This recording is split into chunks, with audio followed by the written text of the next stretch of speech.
En 2007, Bernadette Chirac a rendu son tailleur de première dame. Celle qui lui a succédé temporairement, Cécilia Siganer, encore mariée à l'époque à Nicolas Sarkozy, raconte sa découverte des appartements de l'épouse de Jacques Chirac, pas encore vidés à son arrivée dans le documentaire 9 femmes aux marches du palais sur LCP.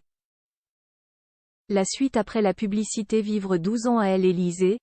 Voici l'expérience particulièrement marquante qu'a vécue Bernadette Chirac, première dame de France durant 2 mandats aux côtés de son mari Jacques Chirac, de 1995 à 2007.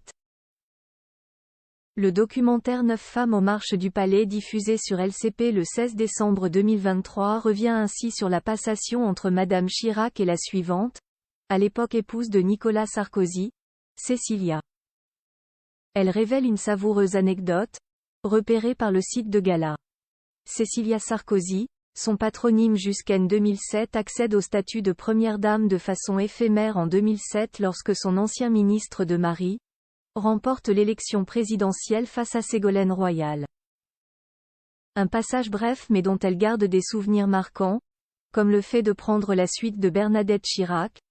On a fait tout un tour des appartements de fonction, et il y a l'appartement qu'on appelle du roi de Rome qui est un petit appartement où vivait Bernadette Chirac, je pense. C'était une bonbonnière absolument ravissante, très rose, et je pense qu'il n'avait pas eu le temps de le ranger, de le nettoyer, donc il restait plein de choses. Des boîtes Chanel, et je trouvais ça assez cocasse, assez rigolo. Que sont devenues ces 2 premières dames de France? Des lieux que la mère de 3 enfants ne fréquentera pas longtemps, puisqu'au mois d'octobre de cette même année, son divorce avec Nicolas Sarkozy est prononcé. Elle a depuis refait sa vie avec l'homme d'affaires Richard Attia et a fait grandir son plus jeune enfant, Louis Sarkozy, à New York.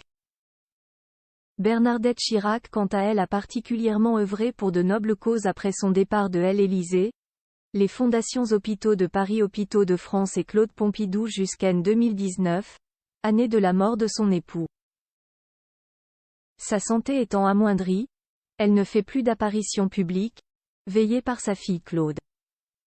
Elle a toutefois refait une apparition médiatique contre son gré avec la sortie du biopic qui porte son prénom, avec Catherine Deneuve dans son rôle. La suite après la publicité. La suite après la publicité.